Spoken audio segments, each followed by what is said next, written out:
Marketing at Music Theater Works. I'm coming to you live from the North Shore Center for the Performing Arts in Skokie. Today is another exciting day for Music Theater Works as we enter the first day of our debut production of the 2022 season, La Caja Fall, starring Ginger Minj from RuPaul's Drag Race and featuring costumes by Project Runway designer Justin LeBlanc.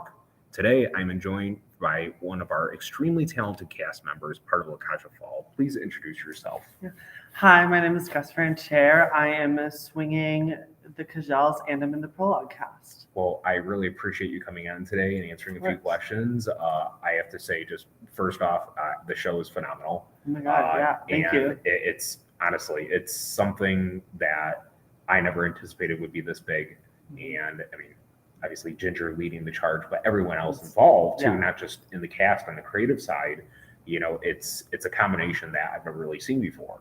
And since we're now at the North Shore Center being a resident theater company, we've always done shows in the Center Theater, which are more Broadway style musicals. But now this is our first show in the North Theater, which is a little more intimate, but very immersive. And when you walk in, it's not just a set on a stage. It feels like you're there, right?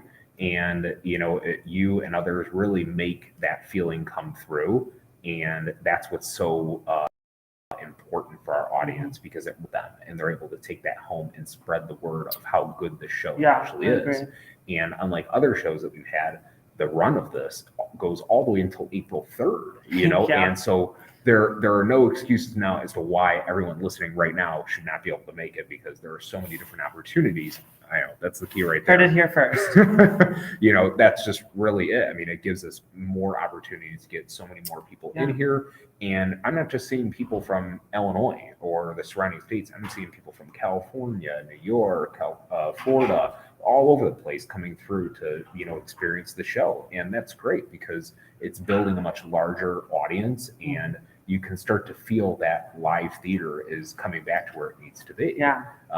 Now, to kind of kick things off in an easy way, how did you originally become in contact with Music Theater Works? So actually, my first show with Music Theater Works was Joseph and the Amazing Technicolor Dreamcoat. Okay. And that was kind of crazy because right when I moved here, they were holding like emergency dance call for guys who can dance. So like the same day I moved here, I showed up to the audition, danced, and booked it like within a couple days. So this has been my like first professional gig, and now it feels really good to be making a return after the pandemic. So and I think this is definitely a rare treat for people coming out of the pandemic, because we are now, fingers crossed, in the endemic.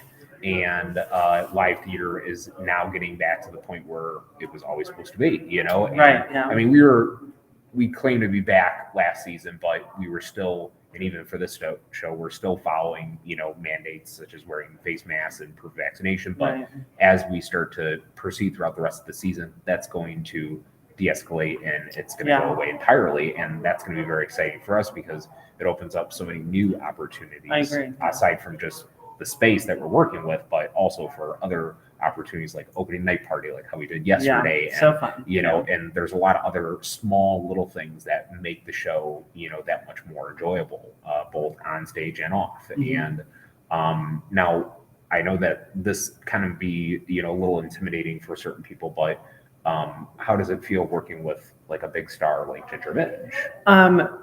Actually, that's a great question, because originally I thought I had my like worries about it, because you know, you work with a star, you assume like, oh, I hope they're not a diva, I hope they're easy to work with. But Ginger Minj is a total dreamboat.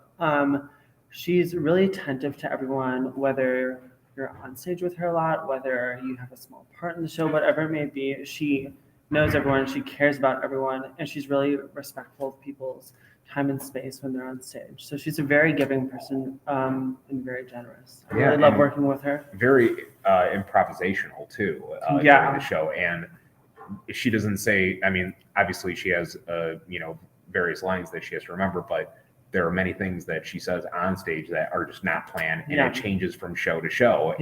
But that's coming from her entertainment background and, you know, being Ginger Minj, right? So, that's great that you work so well with her, and she works very well with you and the other cast members. I mean, you can definitely feel the chemistry between everyone, Yeah. and not only just the cast, but the creative team as well. I mean, you guys work so well together. It's kind of, in a way, like a family, as part Yeah. of this. So, now being in this space, I know that we have a number of different things that are different from other shows, as I mentioned already. Now, what was it like really trying to understand your role in the show and kind of preparing for the entire production? What was that process like? Yeah, that's been probably the most. For me, this show has been one of the most insane processes for me because I've never swung a show before. Okay. So having to learn several roles, it's been a challenge of where to put your time and keeping everything straight. So for me, it's just been a challenge learning a new facet of theater or a new role, so to speak, for me to learn. Sure. So just the process of not only do I have to learn a show, but I have to learn a new way of learning for myself. Right. Because I have to figure out different tracks, different costume changes, what's going on backstage, what's happening on stage, different makeup looks depending on who I'm covering that day. So it's crazy. Well, I gotta say, I mean, I am not one for the stage, so it takes a lot of courage for you and others to get up there and to entertain all these people. And it's great. It's very powerful. I mean, live theater is very powerful. Absolutely. And I think that's what we all really need right now, kind of coming out of the rut that we've been in for the past 2 years, necessarily. That's right. Now, I know this can be somewhat of a hard question, but at the same time easy. What's your favorite musical number on the show? So for me, my favorite number is Mascara. Okay. It's Ginger Minge. It's her first number that she does, and I think the costumes for it are perfect. I think it's a great little exposition of her character and where she lies in the story, and I just really enjoy performing it as well. Yeah, no, I completely agree. I mean, every performer from the show has different answers, Right. and but it's very personal. When I ask that question, because everyone has different tastes in music, but also for this show they have their favorites, and they ones they don't. So, but that's always a good question to ask, because it tells a lot about you and others. When you're trying to analyze different scenes. And trying to pick out different moments that are memorable, not only just for the audience, but for you as a cast member. Right. Now, outside of that, in your own words, what is one reason why everyone listening at home right now should come and see this show?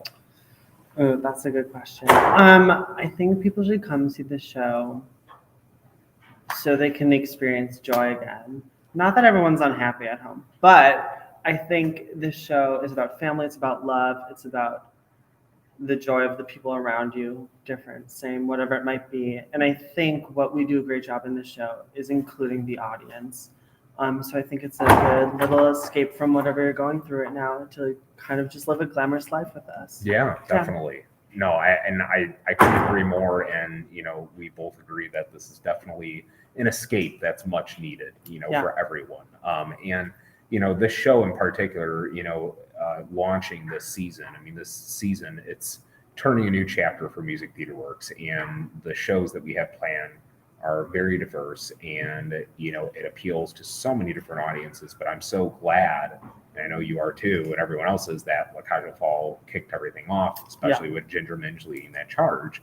And from that being said, I know that the show really addresses a lot of higher level subjects, but at the same time, it appeals to basically everyone. Yeah. There's something in the show for everyone. Absolutely. And that when you have that distinction, I mean, that's very powerful. And I think that's what's really going to drive the success of this production going forward. So, but last thing before we finish up, is there any way that people listening at home right now can learn more about you, like on social media or anything? Yeah, y'all, I'm on Instagram, so you can just follow me at Gus Francher if you want to see more of me, or a better way, how about you just come to the show and then we'll chat afterwards, There you go. That works too. Well, hey, everyone, please, if you haven't already, visit musictheaterworks.com right now and get your tickets for an upcoming performance. Until then, everyone, bye-bye now. Bye.